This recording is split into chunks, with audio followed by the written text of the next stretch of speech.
Kaya itong doong baligagas ang balahibo, ito ning turukan o ivermectin.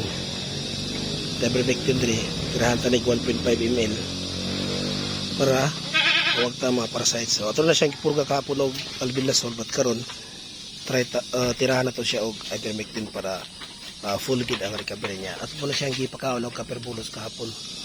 So full recovery na ito ang gi-sit up.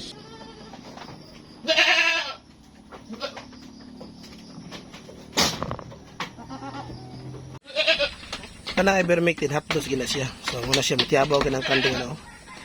Lubog siya kay hapdos man kay na. But sige lang para na sa imong good health.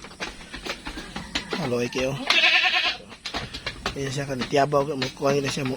Yan siya ka sige na di mahimutang but gusto mo ta nga maka-recover kay para mahimto. So nakasugod na siya recover na unod ka may yang dapi-dapi niya ato ba na siya gipakaon og caperbulos og kuan purga na. So hopefully nga maka-recover siya totally para di pudluoy kay anak ko kay tutoy ning duha Happy farming!